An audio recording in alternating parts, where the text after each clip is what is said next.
तो दोस्तों, स्वागत है आपका मेरे YouTube चैनल में। दोस्तों, आज हम जो पढ़ने जा रहे हैं वो है अध्याय 3, जिसका नाम है सरकार क्या है। तो ये अध्याय 3 कौन सी बुक का है? ये है आपकी NCERT और कक्षा 6। ठीक है, कक्षा 6 की जो NCERT है आपकी, उसका भी जो सामाजिक विज्ञान वाला जो सब्जेक्ट है, सामाजिक विज्ञान वाली जो बुक है आपकी सोशल साइंस, उसका चैप्टर नंबर 3 पढ़ने जा रहे हैं। ठीक है, देखो बच्चों, ये जो सब्जेक्ट है, मैं आपके सब्जेक्ट बता रहा हूँ, ये सब्जेक्ट बहुत इंपॉर्टेंट है आपके लिए। इस सब्जेक्ट को आपको पढ़ना ही पढ़ना है। ठीक है, और इस सब्जेक्ट से आपको बहुत कुछ सीखने को मिलेगा। तो इस सब्जेक्ट को बच्चों आपको डिटेल में पढ़ना है, अच्छे से पढ़ना है एक एक चीज को। जैसे सरकार, अब इस चैप्टर का नाम ही देखिए, अब क्या है, सरकार क्या है।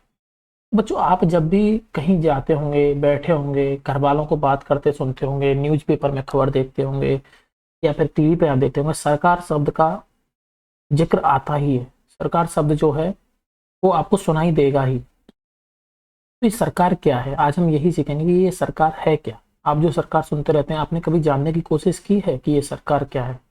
आपने कभी अपने घर वालों से पूछा है कि आखिर ये सरकार है क्या? तो बच्चों, आज हम ये सरकार के बारे में सीखेंगे।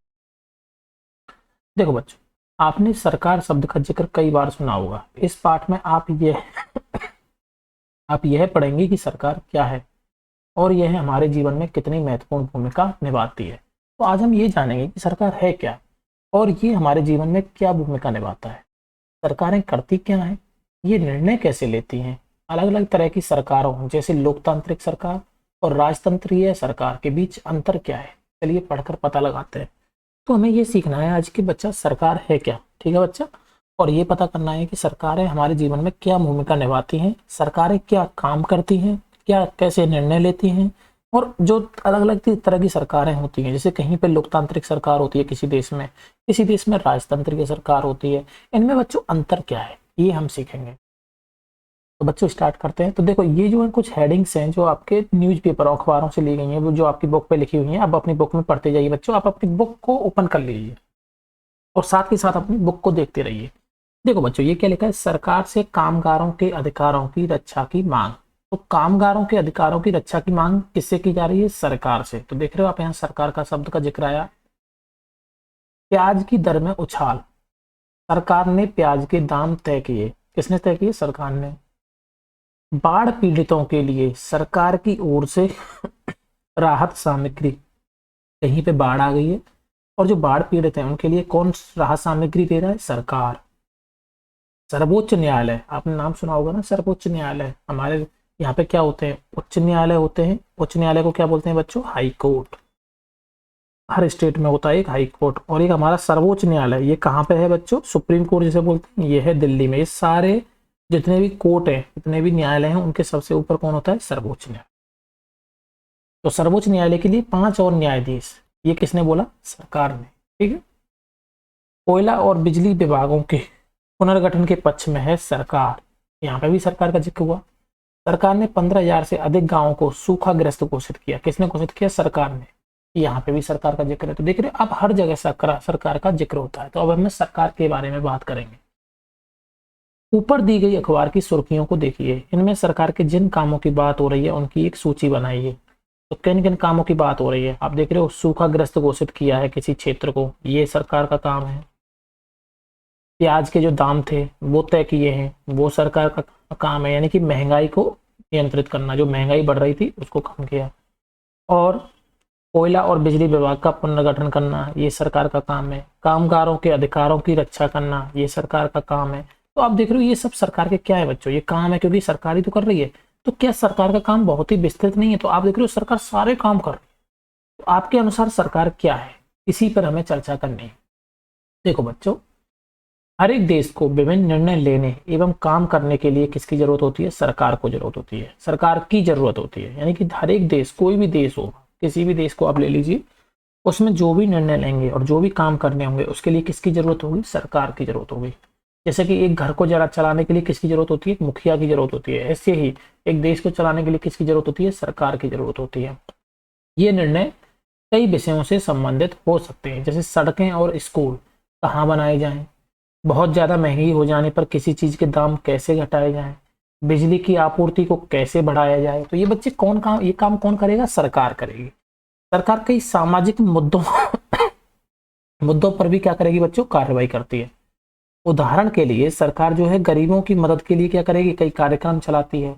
इनके अलावा वह अन्य महत्वपूर्ण काम भी करती है, जैसे डाक एवं रेल सेवाएं चलाना। यानी डाक और रेल सेवाएं कौन चलाती है? सरकार चलाती है। गरीबों के लिए कार्यक्रम कौन चलाती है? सरकार चलाती है। महंगाई को कौन कंट्रोल करती है? सरकार करती है। सड़कें बनाने का काम कौन करती है? सरकार करती है। बिजली की आपूर्ति को सुनिश्चित कौन करती है? ये सरकार। तो ये सारे काम किसके काम है बच्चों? सरकार के।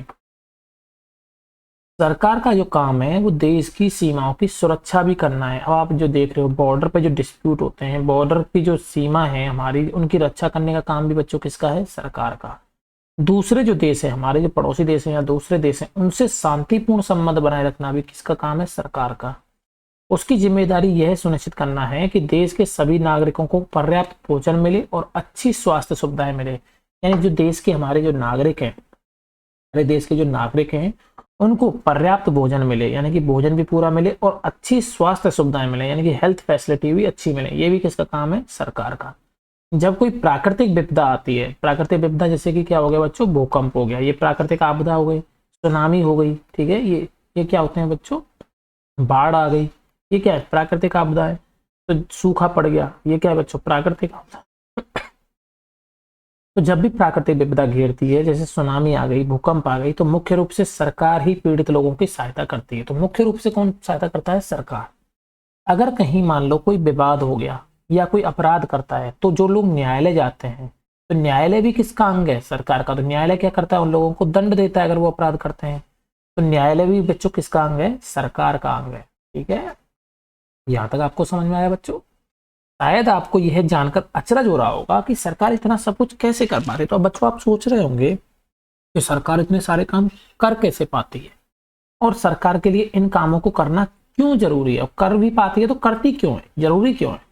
देखो बच्चों, जब लोग इकट्ठे रहते हैं और काम करते हैं तो कुछ हद तक ही व्यवस्था की जरूरत होती है। आपने भी देखा होगा, जब ये व्यवस्था कैसे आई थी, आपने हिस्ट्री में पढ़ा था ना, जब लोग इकट्ठे होने लग गए, जब लोग एक जगह पर निवास करने लग गए, खेती करने लग गए, पशुपालन करने लग गए, तो एक समाज बनने लग गया। और एक समाज को सुचारू रूप से चलाने के लिए किसकी जरूरत होती है बच्चों? एक व्यवस्था की जरूरत होती है। अगर कहीं व्यवस्था ना हो, मान लीजिए कि आज हमारे देश में कोई कानून ना हो, कानून व्यवस्था को हटा लिया जाए, तो देश क्या हो जाएगा? अस्त व्यस्त हो जाएगा। जगह जगह अपराध होंगे, चोरी होगी, डकैती होगी, मर्डर होंगे, सब काम होंगे। तो बच्चों क्या होगी? एक व्यवस्था जो है वो अस्त व्यस्त हो जाएगी। तो जब लोग इकट्ठे रहते हैं बच्चों और जो कुछ काम करते हैं, तो कुछ हद तक किसकी जरूरत होती है बच्चों? एक व्यवस्था की जरूरत होती है। हमें क्या चाहिए? एक व्यवस्था चाहिए, जिससे कि आवश्यक निर्णय लिए जा सकें। कुछ नियमों की जरूरत होती है जो सब पर क्या हो? लागू हो। कुछ नियम भी चाहिए। उदाहरण के लिए संसाधनों के नियंत्रण और देश की सीमा की सुरक्षा की जरूरत होती है, ताकि लोग सुरक्षित महसूस कर सकें। देखो बच्चों, अब जैसे हमें देश की सीमा की सुरक्षा अगर नहीं होगी, हमारे देश की सीमा जो है, अगर हम उसकी सुरक्षा नहीं कर पाएंगे, हमारे जो सैनिक हैं, हमारे जो आर्मी पे जो भाई लगे हुए हैं वहाँ पे सीमा पे, अगर उनको हटा लिया जाए, तो दूसरी देश की आर्मी क्या करेगी? हम पे आक्रमण कर देगी, अटैक कर देगी, और हमारी सीमा में घुस जाएंगे। तो हम क्या होंगे? सुरक्षित महसूस कर पाएंगे? सुरक्षित महसूस नहीं कर पाएंगे। तो ये जो काम है, ये सरकार के काम है कि देश की सीमा की सुरक्षा की जरूरत को पूरा करना। लोगों के लिए सरकार कई तरह के काम करती है बच्चों। वह नियम बनाती है, निर्णय लेती है, अपनी सीमा में रहने वाले लोगों पर उन्हें लागू भी करती है। एक सरकार क्या करती है बच्चों? नियम भी बनाती है, और नियम बनाती है, उसके बाद कुछ निर्णय लेती है, और अपनी सीमा में रहने वाले उन कानून, उन नियमों को क्या करती है बच्चों? लागू भी करती है। कुछ उदाहरण जो सरकार के अंग हैं, जैसे सर्वोच्च न्यायालय भी सरकार का अंग है, बीपीसीएल, भारतीय पेट्रोलियम, भारतीय रेल भी क्या है बच्चों? सरकार का अंग है, क्योंकि भारत की रेल है। अब सरकार के स्तर, अब हम बात करते हैं बच्चों सरकार के स्तर पर। सरकार कितने स्तरों पे काम करती है, ये सारे काम कैसे कर पाती है, आपको अब धीरे धीरे समझ में आएगा। अब आपको पता है कि सरकार कितनी सारी अलग अलग चीजों के लिए जिम्मेदार है, तो क्या आप सोच सकते हैं कि सरकार ये सारे इंतजाम कैसे करती होगी? दरअसल जो सरकार है बच्चों, वो अलग अलग स्तरों पर काम करती है। जैसे कि स्थानीय स्तर पे, फिर स्थानीय स्तर से ऊपर जाएंगे तो राज्य के स्तर पे, राज्य के स्तर से ऊपर जाएंगे तो राष्ट्रीय स्तर से। तो देखो बच्चों, सबसे ऊपर कौन सा स्तर होगा? राष्ट्रीय स्तर की सरकार। ठीक है, राष्ट्रीय स्तर के नीचे कौन होंगे? हमारे राज्य स्तर की सरकारें होंगी। ठीक है, और राज्य स्तर की जो सरकार है, उनसे नीचे कौन सी होंगी? स्थानीय स्तर की सरकारें। तो तीन स्तरों पर, जैसे आपने देखा, अलग अलग स्तरों पे, तीन स्तर बोल सकते हैं, अलग अलग स्तरों पे हमारी जो सरकार है वो काम कर रही है। स्थानीय स्तर, राज्य स्तर और राष्ट्रीय स्तर। अब स्थानीय स्तर का मतलब क्या हो जाता है बच्चों? स्थानीय स्तर का मतलब है कि आपका गांव, शहर या मोहल्ला, वो हो गया स्थानीय स्तर। तो जैसे कि आप अपने गांव में रह रहे होंगे, तो आप बताइए गांव में सरकार का रूप आपने कौन सा देखा है? तो गांव में बच्चों देखा होगा आपने प्रधान या सरपंच, उनके क्या होते हैं बच्चों? चुनाव होते हैं। तो प्रधान या सरपंच के जरिए काम जो होता है वो सरकार का ही काम करते हैं। ये लोग सरकार के ही हैं, ठीक है। सरकार के कामों को करने के लिए इनको चुना जाता है। तो ये भी क्या एक तरह से सरकार है, ठीक है। तो ये कौन से स्तर की सरकार है? स्थानीय स्तर की सरकार है। अब आप अपने राज्य में जाएंगे तो वहां क्या हो जाएंगे बच्चों? आपके मुख्यमंत्री हो जाएंगे, ठीक है। एमएलए एमपी आ जाएंगे। तो ये कौन से स्तर की सरकार हो जाएगी? राज्य स्तर की। और इनके ऊपर जाएंगे तो देश के जो पीएम है, कैबिनेट मिनिस्टर्स हैं, वो कौन से स्तर की सरकार हो जाएगी बच्चों? स्थानीय सॉरी राष्ट्रीय स्तर की सरकार है। तो अब आपको समझ में आया स्थानीय स्तर, राज्य स्तर और राष्ट्रीय स्तर। तो बच्चों राज्य स्तर का मतलब है जो पूरे राज्य को ध्यान में रखे। जैसे हरियाणा या असम की सरकार पूरे राज्य में काम करेगी। जैसे हरियाणा एक राज्य है कि नहीं बच्चों? तो हरियाणा की जो सरकार है वो अपने हरियाणा के लोगों के लिए कार्य करेगी पूरे राज्य में। असम की जो सरकार है बच्चों, वो असम पूरे राज्य के लिए काम करेगी। अब आप मानचित्रों को देखिए, राष्ट्रीय स्तर की सरकार का संबंध पूरे देश से होता है, लेकिन राष्ट्रीय स्तर की जो सरकार होती है, जो प्रधानमंत्री, वो क्या आप कहते हो प्रधानमंत्री हमारे प्रधानमंत्री नहीं है। प्रधानमंत्री किसके हैं बच्चों? पूरे देश के प्रधानमंत्री, ठीक है। केंद्रीय मंत्री पूरे देश के होते हैं। तो वो जो राष्ट्रीय स्तर की सरकार है वो पूरे देश के लिए होती है, वो पूरे देश के लिए काम करती है।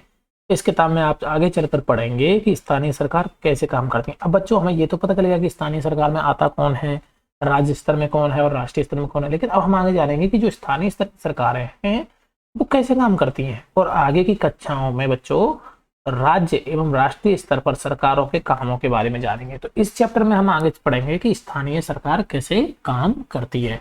और आगे वाली जो हमारी क्लासेज होंगी उनमें हम पढ़ेंगे बच्चों कि राज्य स्तर पर और राष्ट्रीय स्तर पर सरकार कैसे काम करती है।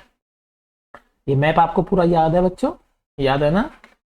ये कौन सा है? लद्दाख और लेह। ये जम्मू कश्मीर, हिमाचल प्रदेश, उत्तराखंड, ये नेपाल हो गया, ये बिहार, ये यूपी, पंजाब, हरियाणा, पंजाब, राजस्थान, गुजरात, एमपी, छत्तीसगढ़, उड़ीसा, झारखंड, पश्चिम बंगाल, ये बांग्लादेश, ये भूटान, ये सिक्किम, ये देश असम, ये मेघालय, ये आ जाएगा आपका त्रिपुरा, ये मिजोरम, मणिपुर, कोहिमा, नागालैंड, ये अरुणाचल, इधर फिर नीचे आइए आंध्र प्रदेश, ये आ जाएगा आपका तमिलनाडु, केरल, कर्नाटक, महाराष्ट्र।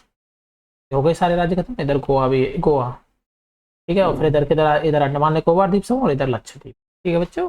तो ये पूरा एक मैप दिया हुआ है, इसको आप एक दो बार पढ़ लीजिएगा अच्छे से, आपको चीजें याद हो जाएंगी, ठीक है। भारत प्रशासनिक विभाग 2011 का ये मैप है, ठीक है बच्चों। देखो आंध्र प्रदेश राज्य के पुनर्गठन के बाद 2 जून 2014 को तेलंगाना भारत का 29वां राज्य बना और 31 अक्टूबर 2019 से जम्मू और कश्मीर दो अलग अलग केंद्र शासित प्रदेश बन गए, जम्मू और कश्मीर और लद्दाख, ठीक है। अब देखो बच्चों सरकार एवं कानून। सरकार एवं कानून। सरकार क्या करती है बच्चों? कानून बनाती है। सरकार क्या करती है बच्चों? कानून बनाती है। सरकार का काम क्या है? कानून बनाना। और देश में रहने वाले जो सभी लोग हैं उनको वे कानून क्या करने होते हैं? मानने होते हैं। केवल यही वह तरीका है जिससे सरकार क्या कर सकती है? काम कर सकती है। तो यानी कानून बनाने का काम किसका है बच्चों? सरकार का। तो सरकार क्या करेगी? कुछ कानून बनाएगी और उनको अपने देश में लागू करेगी। और हमारे देश में जितने भी रहने वाले सब लोग हैं उनको ये कानून मानने पड़ेंगे। सरकार के पास जैसे कानून बनाने की ताकत होती है वैसे ही यह भी ताकत होती है कि लोगों को कानून मानने के लिए क्या करे? बाध्य करे। यानी कि कानून बना दिया, लागू कर दिया, अब लोगों को वो मानना भी पड़ेगा। अगर लोग नहीं मानते हैं तो उनको क्या दिया जाएगा? दंड दिया जाएगा। जैसे मान लीजिए कि बिना ड्राइविंग लाइसेंस के गाड़ी चलाना, आप जानते हैं ना, गाड़ी चलाना बिना ड्राइविंग लाइसेंस के क्या है? एक कानूनन अपराध है। एक कानूनन अपराध है और उसके लिए आपको सजा दी जाती है। तो अगर आप बिना ड्राइविंग लाइसेंस के गाड़ी चलाते हुए अगर ट्रैफिक पुलिस ने पकड़े तो आपको क्या देना पड़ेगा? जुर्माना देना पड़ेगा या फिर सजा काटनी पड़ेगी। तो उदाहरण के लिए कानून है कि गाड़ी चलाने वाले के पास क्या होना चाहिए बच्चों? लाइसेंस होना चाहिए। अगर कोई लाइसेंस के बिना गाड़ी चलाते हुए पकड़ा जाए तो उसे जेल की सजा काटनी पड़ती है या जुर्माना भरना पड़ता है। ऐसे ही आपने ट्रैफिक जो लाइट्स देखी होंगी बच्चों, ट्रैफिक लाइट्स जो होती हैं, जैसे जब ट्रैफिक लाइट्स रेड हो रही है तब गाड़ियों को रोकना चाहिए कि नहीं रोकना चाहिए? रोकना चाहिए। अगर गाड़ियां इस ट्रैफिक लाइट्स को फॉलो नहीं कर रही हैं और वो तोड़ के निकल जाती हैं तो बच्चों उनको क्या देना पड़ेगा? जुर्माना देना पड़ेगा, दंड देना पड़ेगा। और ये कानूनन अपराध भी है। तो बच्चों अगर आप कहीं पे भी हैं, आप कहीं जा रहे हैं और आप रेड लाइट देखते हैं तो आपको आगे नहीं जाना है, आपको रुकना है बच्चों। ठीक है, आप इन यातायात नियमों को फॉलो करिए, क्योंकि इससे क्या होगा, बहुत सारे एक्सीडेंट जो है वो बच्चों कम हो जाएंगे। ठीक, लोग क्या करते हैं कि कोई नहीं देख रहा, पुलिस वाला नहीं खड़ा है तो चुपचाप यहाँ से निकल जाते हैं, लेकिन यही एक्सीडेंट का क्या करते हैं बच्चों, कारण बनते हैं। तो इस मानसिकता को आपको खत्म करना है। आपको जब भी रेड लाइट है तो ये यात्रा नहीं मतलब आगे नहीं बढ़ना है। हाँ, जब ये ग्रीन हो जाएगी, लाइट ग्रीन हो जाएगी, तब आपको आगे जाना है। ठीक है बच्चों, किसी दूसरे कानून को लेकर यह विचार कीजिए कि लोगों के लिए उसे मानना क्यों जरूरी है। ठीक, आप ये सोचिए कि ये चलो ठीक है, ये तो एक कानून हो गया कि आपको ड्राइविंग लाइसेंस के थ्रू को ड्राइविंग लाइसेंस के जरिए ही गाड़ी चलानी है। ड्राइविंग लाइसेंस अगर आपके पास है तो आपको गाड़ी चलानी है। तो लेकिन आप ये सोचिए कि अगर कोई और कानून के बारे में सोचा जाए तो लोगों को उसे मानना क्यों जरूरी है। देखो, कोई भी कानून है, ठीक है, कानून मान लीजिए ये है कि आपका चोरी नहीं करनी है, चोरी करना एक कानूनन अपराध है। ठीक है बच्चों, अब लोग इसको नहीं मानते हैं, लोग चोरी करते हैं। तो चोरी करेंगे तो क्या होगा, एक कानून जो व्यवस्था है वो क्या होगी, अस्त व्यस्त हो जाएगी, लोगों के घरों में चोरी होने लगेगी, लोगों का जो मेहनत का पैसा है वो लोग चोरी कर लेंगे। तो इससे क्या होगा कि एक दूसरे पर लोग क्या करेंगे, मारेंगे पीटेंगे, एक दूसरे पे क्या करेंगे, अटैक कर देंगे।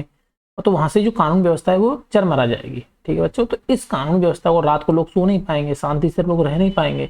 तो इसलिए ये कानून जो है लोगों को मानना जरूरी होते हैं, जिससे कि सभी लोग शांति से रह सकें। ठीक है बच्चों, सरकार जो कार्रवाई करती है कर सकती है, उसके अलावा अगर लोगों को लगे कि किसी कानून का ढंग से पालन नहीं हो रहा तो वे भी कुछ कदम उठा सकते हैं। जैसे मान लो बच्चों, सरकार ने कोई कानून बनाया, ठीक है, और लोग ये देखते हैं कि सरकार जो है उस कानून का पालन अच्छे से नहीं कर रही है, या लोग उसका कानून का पालन अच्छे से नहीं कर रहे हैं। उदाहरण के लिए अगर ऐसा लगा बच्चों कि व्यक्ति को ये लगे कि उसको उसके धर्म या जाति के कारण किसी नौकरी में नहीं लिया गया, जैसे कोई, हमारा जो कानून है वो ये है कि सभी के लिए नौकरी में समान अवसर है। ठीक है बच्चों, लेकिन कोई व्यक्ति को ये लगता है कि उसकी कोई विशेष जाति या धर्म के कारण उसको नौकरी में नहीं लिया गया या नौकरी से निकाल दिया गया, तो अब वो किसके पास जाएगा, क्योंकि सरकार ने तो उसको निकाला है, सरकार ने तो उसको निकाल दिया, तो अब सरकार के खिलाफ कैसे जाएगा। तो सरकार के खिलाफ वो कहाँ जा सकता है बच्चों, न्यायालय। तो वो कहाँ पे जाके अपने न्याय की मांग कर सकता है, न्यायालय में। भले ही ये न्यायालय सरकार का अंग है, लेकिन फिर भी ये न्यायालय की जिम्मेदारी बनती है कि आपको न्याय मिले। ठीक है, तो न्यायालय में जा सकती है और दावा कर सकती है कि कानून का पालन नहीं हो रहा। तो ये न्यायालय का काम है ये देखना कि कानून का पालन हुआ है या नहीं हुआ है। ठीक है, तो न्यायालय का काम होता है दोषी को दंड देना। ठीक है बच्चों, न्यायालय का काम होता है कि सरकार के जो काम है उनकी देख रेख करना, कि सरकार जो है ढंग से काम कर रही है या नहीं कर रही है। तब न्यायालय आदेश देगा कि क्या कदम उठाने की जरूरत है, और जो न्यायालय का जो आदेश है वो सरकार को भी मानना पड़ता है। यहाँ तक आपको समझ में आ गया बच्चों। सरकार के प्रकार, सरकार को निर्णय लेने और कानूनों का पालन करवाने यानी उन्हें बाध्य करने की शक्ति कौन देता है। अब आप सोचो कि सरकार को ये कानून बनाने की और निर्णय लेने की शक्ति कौन देता है, कि सरकार ही कानून क्यों बनाती है, न्यायालय क्यों नहीं कानून बना लेता। तो ये शक्ति किसने दी है सरकार को, और सरकार को ये शक्ति किसने दी है कि वो हमें बाध्य करे, हमसे जबरदस्ती वो कानूनों का पालन करवाए, नहीं तो हमें दंड दे। ठीक है, तो ये शक्ति किसने दी है सरकार को, ये हम जानते हैं बच्चों। देखो, इस प्रश्न का उत्तर इस बात पर निर्भर करता है कि उस देश में कैसी सरकार है। तो इस प्रश्न का जो उत्तर है बच्चों वो इस पे निर्भर करेगा कि हमारे देश में या किसी देश में कैसी सरकार है। जैसे हम बात करें लोकतंत्र की, लोकतंत्र, देखो बच्चों इस शब्द को समझो आप, लोकतंत्र, लोक मतलब जनता या जन, और तंत्र मतलब शासन। तो जनता का जो शासन है बच्चों वो क्या कहलाता है, लोकतंत्र कहलाता है। यानी जहाँ पे जनता के द्वारा शासन किया जाता है वो लोकतंत्र है। तो हमारा भारत कैसा देश है, एक लोकतंत्र देश है। लोकतंत्र मतलब भारत का में जो सरकार का चुनाव है वो किसके द्वारा किया जाता है, जनता का। आपने देखा है प्रधानमंत्री, मुख्यमंत्री, ये सब किसके द्वारा चुने जाते हैं बच्चों, यहाँ तक कि सरपंच तक किसके द्वारा चुने जाते हैं, जनता के द्वारा। तो हमारे भारत देश में कैसा सरकार है बच्चों, लोकतंत्र सरकार है। तो लोकतंत्र में तो जो लोग हैं वो ही सरकार को यह शक्ति देते हैं। तो जो जनता ने जो पीएम चुना, प्रधानमंत्री चुना, मंत्री चुने, ये किसने चुने, जनता ने चुने। और ये मंत्री, प्रधानमंत्री, ये क्या है, एक तरह से सरकार का काम करते हैं। तो इनको ये शक्ति किसने दी बच्चों, सरकार यहाँ पे किसने बनाई, जनता ने। तो इनको शक्ति किसने दी, लोगों ने। तो लोग ही सरकार को ये शक्ति देते हैं। ठीक है, लोग ऐसे चुनाव के माध्यम से करते हैं। तो लोग किसके माध्यम से इनको शक्ति देते हैं इन लोगों को, जैसे मोदी जी हैं, आज कोई भी काम करते हैं तो अगर हम उनसे पूछते हैं कि मोदी जी को अधिकार किसने दिया, तो जनता ने दिया बच्चों, ठीक है, क्योंकि जनता ने उनको चुना है। वे अपनी पसंद के नेता को वोट देकर चुनते हैं। एक बार चुन लिए जाने के बाद यही लोग क्या करते हैं बच्चों, सरकार बनाते हैं। और लोकतंत्र में सरकार को अपने निर्णयों एवं उठाए गए कदमों का आधार बताना होता है और सफाई देनी पड़ती है। अब मोदी जी कुछ भी कदम उठाएंगे तो वो जनता के नाम पे कहेंगे कि जनता ने हमको चुना है, इसलिए हम जनता के लिए काम कर रहे हैं, ठीक है बच्चों। और अगर जनता उनसे सॉरी और अगर जनता उनसे जवाब मांगती है कि आपने काम क्यों किया, तो उनको जवाब भी देना पड़ता है कि हमने काम इसलिए किया, ठीक है। एक दूसरी तरह की सरकार होती है बच्चों, ये तो हम वही लोकतंत्र की बात जो हमारे भारत देश में है, लेकिन एक दूसरी तरह की भी सरकार होती है जिसे कहते हैं हम राजतंत्रीय सरकार। दूसरी सरकार क्या है बच्चों, राजतंत्रीय सरकार। अब इसमें नाम आपको समझ में आ रहा है, राज आ रहा है। तो इसमें क्या होगा कि एक राजा या रानी के पास में निर्णय लेने और सरकार चलाने की शक्ति होती है। तो इसमें शक्ति क्या है, किसके पास है, राजा या रानी के पास में, ठीक है। पूरा निर्णय, सारे निर्णय लेने की शक्ति किसके पास है बच्चों, राजा रानी के पास में। यही क्या करेंगे, पूरी सरकार को चलाएंगे। राजा के पास सलाहकारों का एक छोटा सा समूह होता है, आप जानते हैं ना, एक मंत्री परिषद होती है राजाओं के पास में। वो क्या करते हैं, सलाह देते रहते हैं, जिससे वह विभिन्न मुद्दों पर चर्चा कर सकता है। अंतिम जो निर्णय लेने की शक्ति होगी वो किसके पास होगी, वो राजा के पास ही होगी। अंतिम निर्णय लेने की शक्ति राजा रानियों के पास ही होगी, ठीक है बच्चों। तो इसमें सबसे पावरफुल कौन है, ये राजा है। तो इसीलिए इसको क्या बोला गया, राजतंत्र। और राजा के मरने के बाद उसका बेटा राजा बनेगा, तो वो इसलिए ये क्या कहलाएगा, राजतंत्र, ठीक है ना बच्चों। ये ऐसे चलता रहेगा। तो लोकतंत्र के समान अगर हम राजतंत्र में राजा या रानी को अपने निर्णय के आधार नहीं बनाने पड़ते। जैसे मैंने कहा कि लोकतंत्र में मान लो कोई भी प्रधानमंत्री है या कोई भी आपका मुख्यमंत्री है, वो कुछ निर्णय लेता है, कुछ कानून बनाता है, या फिर कुछ भी, जैसे अभी आपने देखा था किसानों के लिए कानून बनाए गए थे, 3 कानून बनाए गए थे। तो सब जनता ने उनसे जवाब मांगा, किसानों ने आंदोलन किया कि ये हमारे खिलाफ है, तो उन्होंने जवाब मांगा। तो जो हमारे प्रधानमंत्री हैं जिन्होंने कानून बनाए, उनको क्या करना पड़ा, इनका जवाब देना पड़ा, और लास्ट में ये कानून वापस भी लेने पड़े, क्योंकि जनता अगर खुश नहीं है आपके कानूनों से तो आपको कानून भी वापस लेने पड़ते हैं। आपको सफाई देनी पड़ती है कि आपने ये कानून क्यों बनाए, ठीक है बच्चों। लेकिन अगर यही भारत में अगर राजतंत्र होता, अगर भारत में सपोज करो राजतंत्र होता और यहाँ पे कोई राजा होता, उसकी सरकार होती, तो वो जो कानून बनाता तो उसको बताना पड़ता कि हमने ये कानून क्यों बनाया है, वो ना उनको वापस लेता और वो कानून को थोप देता। तो उस तरह का शासन क्या कहलाता है बच्चों, राजतंत्र। तो राजतंत्र में राजा को अपने जो निर्णय है उनके आधार नहीं बनाने पड़ते और निर्णयों की सफाई भी देनी नहीं पड़ती, लेकिन लोकतंत्र में देनी पड़ती है। लोकतंत्र में लोगों की भागीदारी उन निर्णयों को लेने में महत्वपूर्ण है जो उनको प्रभावित करते हैं। क्या आप इनसे सहमत है, अपने जवाब के 2 कारण देखिए। देखो, इसमें ये कह रहे हैं कि लोकतंत्र में जो लोगों की भागीदारी होती है बच्चों, उन निर्णयों को लेने में महत्वपूर्ण है जो उनसे वो प्रभावित करते हैं। क्या आप इनसे सहमत हैं, तो यस।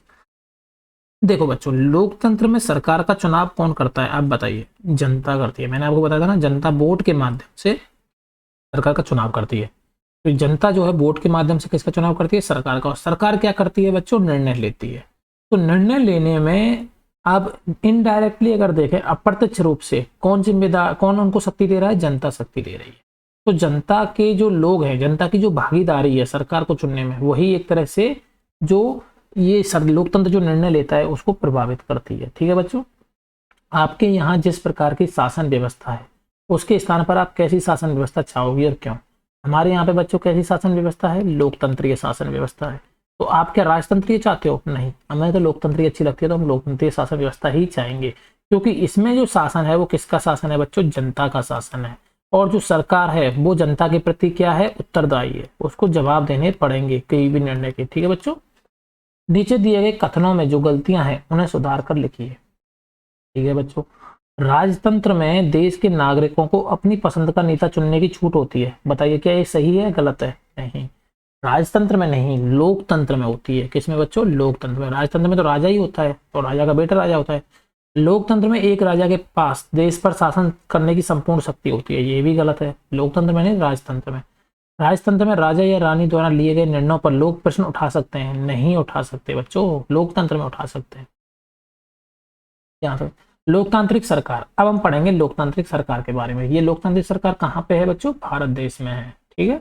अब देखो, भारत एक बड़ा क्या है, लोकतंत्र है। आपको पता है ना, भारत को हम क्या बोलते हैं, लोकतंत्र बोलते हैं। तो अब आपको समझ में आया इस लोकतंत्र शब्द का मतलब क्या है। लोकतंत्र मतलब जनता का शासन। तो भारत क्या है, लोकतंत्र है, यहाँ पे जनता का शासन है। इस लोकतांत्रिक व्यवस्था को पाने के लिए हमने क्या करी है बच्चों, लंबी लड़ाई लड़ी है।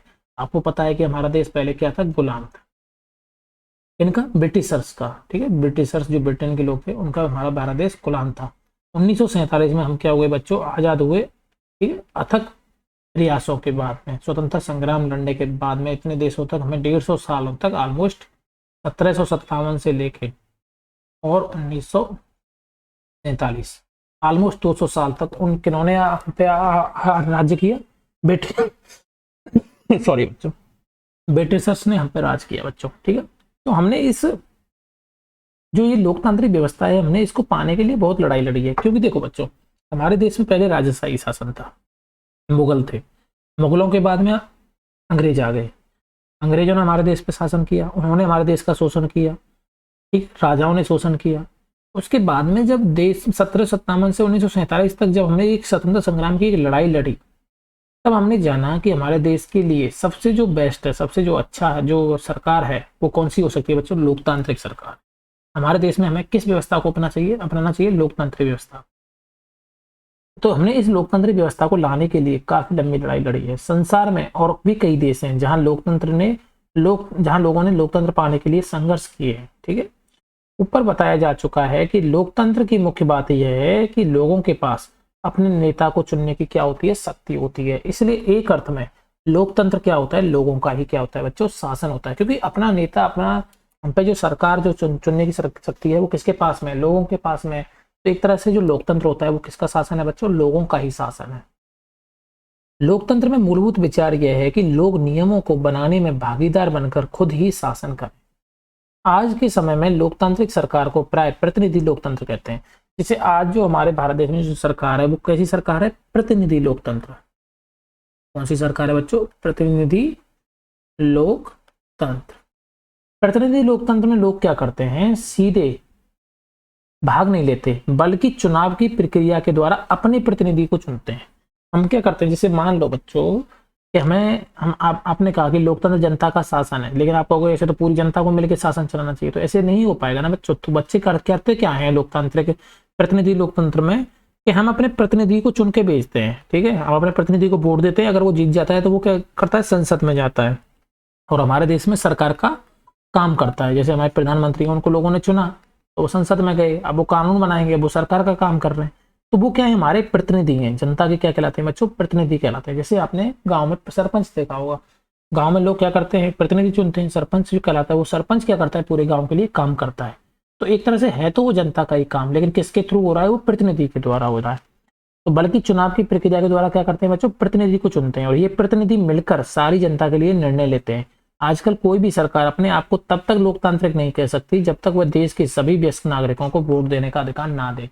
तो अगर कोई सरकार अपने आप को लोकतांत्रिक सरकार कहती है, वो सरकार कहती है कि हमारे देश में लोकतांत्रिक सरकार है और हमारे देश में जनता का शासन है, तो जनता का शासन तब तक नहीं माना जाएगा जब तक कि जितने भी जो वयस्क लोग हैं, 18 वर्ष से जिनकी आयु ज्यादा है, उनको वोट देने का अधिकार है, उनको वोट देने का अधिकार होना चाहिए, ठीक है। तो यानी वयस्क मताधिकार, इसी को बोलते हैं बच्चों वयस्क मताधिकार।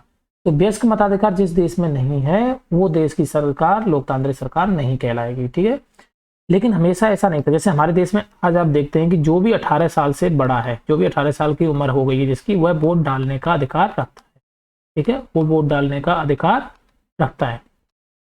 तो अगर उसके पास वोट डालने का अधिकार है, चाहे वो औरत हो, पुरुष हो, अमीर हो, गरीब हो, कैसा भी हो, इससे मतलब नहीं, किसी जाति धर्म किसी का भी हो, अगर उसकी उम्र 18 साल से ऊपर है और वो वयस्क है, तो उसको वोट देने का अधिकार है। तभी हमारी सरकार क्या कहलाएगी बच्चों, लोकतांत्रिक सरकार कहलाएगी। तो क्या आपको ऐसा लगता है कि शुरुआत से ही हमेशा से ऐसा लोकतांत्रिक देशों में रहा है कि जो भी 18 साल से ऊपर का होगा उसको वोट डालने का अधिकार रहेगा? ऐसा नहीं था बच्चों। क्या आप विश्वास कर सकती हैं कि एक ऐसा समय था जब लोकतांत्रिक सरकारें जो थीं वो केवल औरतों और गरीबों को चुनाव में भाग नहीं लेने देती थी। मतलब वो अपने आप को लोकतांत्रिक सरकारें कहती थी कि सरकारें जो होती थी लोकतांत्रिक सरकार थी, जनता का शासन था, लेकिन किसको वोट देने का अधिकार नहीं था बच्चों, औरतों को और गरीबों को। एक ऐसा समय भी था जब औरतों और गरीबों को वोट देने का अधिकार नहीं था, चुनाव में भाग लेने का अधिकार नहीं था। अपने शुरुआती दौर में सरकारें केवल उन्हीं पुरुषों को वोट देने देती थी जो पढ़े लिखे थे और जिनके पास में अपनी संपत्ति होती थी। अपनी शुरुआत में जो सरकारें थी बच्चों, वो ये सरकारें जो थी शुरुआती दौर में, वो उन्हीं पुरुषों को वोट देने देती थी जो पढ़े लिखे होते थे और जिनके पास में बच्चों अपनी संपत्ति होती थी। जिनके पास में अपनी संपत्ति होती थी और जो पढ़े लिखे होते थे, केवल उन्हीं पुरुषों को वोट देने देती थी सरकारें शुरुआत में। ठीक है बच्चों, इसका मतलब था कि औरतों, गरीबों और अशिक्षितों को वोट देने का अधिकार नहीं था। इसका मतलब ये हुआ कि जो औरतें थी, गरीब थे और जो अशिक्षित, जो पढ़े लिखे नहीं थे, उनको भी वोट देने का अधिकार नहीं था।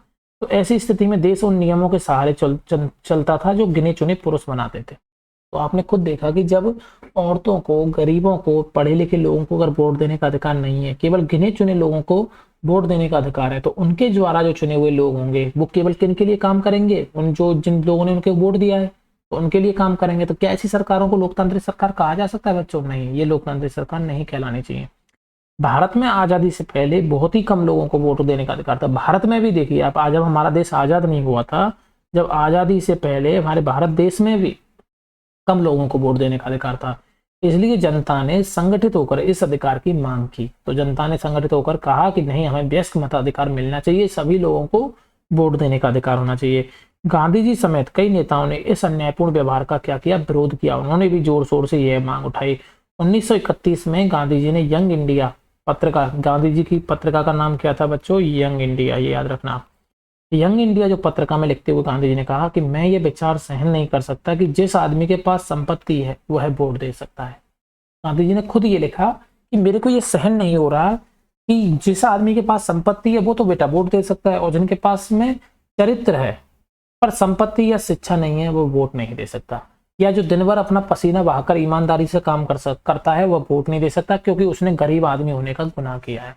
तो गांधी जी ने खुद अपनी पत्रिका में ये लिखा, क्योंकि उन्होंने ये विरोध किया कि नहीं, ये जो वोट देने का अधिकार है बच्चों, ये तो सबको होना चाहिए। तो उन्होंने खुद अब ये लिखा कि मैं ये विचार सहन नहीं कर पा रहा हूँ कि जिस आदमी के पास संपत्ति है वोट दे सकता है, लेकिन जिस आदमी के पास चरित्र है, एक अच्छा ईमानदारी से अपना पेट भर रहा है, लेकिन वो गरीब है, उसके पास शिक्षा नहीं है, तो वो वोट नहीं दे सकता। लेकिन आज के टाइम पे आज हम देख सकते हैं कि आजाद भारत में सबको वोट देने, सभी को वोट देने का अधिकार है कि नहीं बच्चों? आज हमारा सरकार कभी ये नहीं पूछती कि आप गरीब हैं।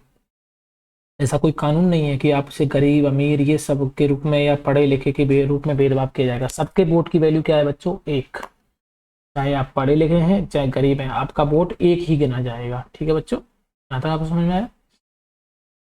संसार में कहीं भी सरकारों ने स्वेच्छा से अपनी शक्ति लोगों के साथ नहीं बांटी। मतलब अब सरकार में, ये हमारे भारत देश की बात नहीं है, आप कहीं भी जाइए, जो सरकारें हैं उन्होंने अपनी शक्ति लोगों के साथ में अपनी इच्छा से नहीं बांटी। यूरोप को ले लीजिए, अमेरिका को ले लीजिए, वहां पे महिलाओं और गरीबों को सरकार के कार्यों में भागीदारी के लिए संघर्ष करना पड़ा। यानी हमारा देश तो चलो ठीक है, हम बोलते हैं कि हमारा देश तो गुलाम था, ठीक है, लेकिन आप यूरोप जैसे जो विकसित देश हैं, अमेरिका जैसा जो विकसित देश है, जहाँ पे बहुत एक अच्छी आइडियोलॉजी है, लोकतंत्र है, वहां पे भी महिलाओं को और गरीबों को सरकार के कार्यों में भागीदारी के लिए संघर्ष करना पड़ा। महिलाओं द्वारा मताधिकार के लिए कड़े किए गए संघर्ष ने प्रथम विश्व युद्ध के दौरान और मजबूती देखी। क्योंकि देखो, अमेरिका की जो बात करते हैं आप और यूरोप की बात करते हैं बच्चों, वहां पे भी इनको महिलाओं को अधिकार नहीं थे वोट डालने के, गरीबों को वहां पे भी अधिकार नहीं थे। अब होता क्या है कि जो प्रथम विश्व युद्ध है, जो 1914 के आसपास और 1918 के आसपास, 1914 से 18 के बीच में प्रथम विश्व युद्ध हुआ, तो प्रथम जो विश्व युद्ध हुआ तो उसमें हुआ क्या बच्चों? तब ये जो महिलाओं के द्वारा जो मताधिकार के लिए जो आंदोलन किया गया, इसने मजबूती पकड़ी प्रथम विश्व युद्ध में। इस आंदोलन को कहा गया महिला मताधिकार आंदोलन। क्या कहा गया बच्चों? महिला मताधिकार आंदोलन। और अंग्रेजी में इसे सफरेज मूवमेंट कहा गया। सफरेज मूवमेंट, सफरेज का मतलब होता है वोट देने का अधिकार। सफरेज का मतलब क्या है बच्चों? इस पर को याद रखना, वोट देने का अधिकार। इसे क्या मूवमेंट कहा गया? कौन सा आंदोलन कहा गया? महिला मताधिकार आंदोलन। देखो, युद्ध के दौरान इसने तेजी क्यों पकड़ी? क्योंकि युद्ध के दौरान जो यूरोप के और यहाँ के बहुत सारे जो लोग थे, देशों के लोग थे, वो कहाँ चले गए बच्चों? लड़ाइयों में चले गए, वो तो लड़ने चले गए। इसलिए महिलाओं को उन कामों को करने के लिए बुलाया गया जो पहले पुरुषों के लिए माने जाते थे। अब यूरोप में इंडस्ट्रियल थी, औद्योगिक स्थापना हो चुकी थी, औद्योगिक कंपनियां थी, तो अब औद्योगिक कंपनियों को चलाने के लिए, सुचारू रूप से चलाने के लिए बच्चों किसकी जरूरत थी? कामगारों की जरूरत थी। लेकिन पहले तो ये सोचते थे कि औरतें जो है पुरुषों वाले काम नहीं कर सकती। लेकिन जब पुरुष बच्चों लड़ाई में चले गए, युद्ध में चले गए, तो फिर कामगारों की जरूरत तो थी, मजदूरों की जरूरत तो थी, तो फिर किसको बुलाया गया बच्चों काम करने के लिए? महिलाओं को बुलाया गया। अब जब महिलाओं ने पुरुषों वाले कामों को करना शुरू किया और अच्छे तरीके से करना शुरू किया, तब लोगों को यह आश्चर्य हुआ कि यार उन्होंने तो गलत सोच रखा था कि महिलाओं से कोई काम नहीं होता। जब महिलाओं ने विभिन्न प्रकार के काम और उनकी व्यवस्था करना शुरू किया तो लोगों को यह देखकर बड़ा आश्चर्य हुआ कि उन्होंने महिलाओं और उनकी क्षमताओं के बारे में क्यों इतनी गलत और रूढ़िबद्ध धारणाएं बना रखी थी कि महिलाएं ये काम नहीं कर सकती। आपने रूढ़िबद्ध धारणा के बारे में पढ़ा था ना, तो ये क्या बच्चों, उन्होंने क्या धारणा बना रखी थी नेगेटिव कि महिलाएं ये काम नहीं कर सकती। लेकिन जब महिलाओं ने इस तरह के काम करना शुरू किया, तब उन लोगों को ये अनुमान हुआ, ये आश्चर्य हुआ कि महिलाएं भी ये काम कर सकती हैं। इस तरह महिलाओं को निर्णय लेने में समान रूप से योग्य माना जाने लगा और महिला मताधिकार आंदोलन के साथियों ने सभी महिलाओं के लिए वोट देने के अधिकार की मांग की। उनकी आवाज सुनी जाए, इसके लिए उन्होंने जगह जगह पर अपने आप को लोहे की जंजीरों से बांधकर प्रदर्शन किया। इनमें से कई क्रांतिकारी महिलाएं जेल गईं और भूख हड़ताल पर बैठी। अमेरिका में जो औरतों को वोट देने का अधिकार है बच्चों, वो कब जाके मिला? 1920 में। 1918 में वर्ल्ड वार खत्म हुआ और 1920 में अमेरिका में जो है औरतों को क्या मिला? वोट देने का अधिकार मिला। और जबकि इंग्लैंड की औरतों को कुछ और सालों बाद 1928 के आसपास, इंग्लैंड की औरतों को कब मिला? ब्रिटेन की औरतों को कब मिला? 1928 में। तो आप देख रहे हैं इनको भी बहुत संघर्ष करना पड़ा वोट देने का अधिकार लेने के लिए। अब देखो पृष्ठ 33 और 34 पर मानचित्रों को देखिए। वे भारत के राज्यों, केंद्र शासित प्रदेशों, जिलों को दर्शाते हैं। इन मानचित्रों में विभिन्न संसाधन पता लगे। भारत के पड़ोसी देश में आपको ये ज्योग्राफी में पढ़ा चुका हूँ, ठीक है। आप लिख सकते हैं भारत के कौन कौन से पड़ोसी देश हैं। अपने राज्य या केंद्र शासित प्रदेश या उनके पड़ोसियों के नाम, तो आप अपने राज्य का नाम लिखिए या केंद्र शासित प्रदेश का नाम और उसके पड़ोसी देशों के नाम लिखिए। देखिएगा बच्चों मैप में आप अपने मानचित्र से आप ये सारे लिख सकते हैं। अपने जिले और उसके पड़ोसी जिलों के नाम लिखिए मानचित्र से। अपने जिले से जाने वाले राष्ट्रीय राजधानी के लिए जाने वाले मार्ग का नाम लिखिए। तो ये आपको क्या करना है, ये मानचित्र दिया हुआ है 33 और 34 में पेज पे। तो आपके जिले के हिसाब से आपको ये और आपके राज्य के हिसाब से ये आपको आंसर लिखने हैं।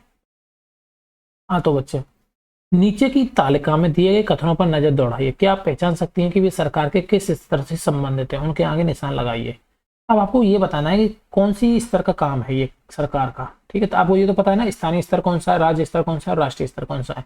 तो बताओ बच्चों, भारत सरकार का रूस के साथ मैत्री संबंध बनाने का निर्णय ये कौन लेगा? क्या लगता है आपको? ये सरपंच लेगा? क्या लगता है ये मुख्यमंत्री लेगा? नहीं, ये कौन लेगा बच्चों? पीएम लेगा, प्रधानमंत्री। तो ये कौन सी स्तर का काम हो जाएगा बच्चों? राष्ट्रीय स्तर का।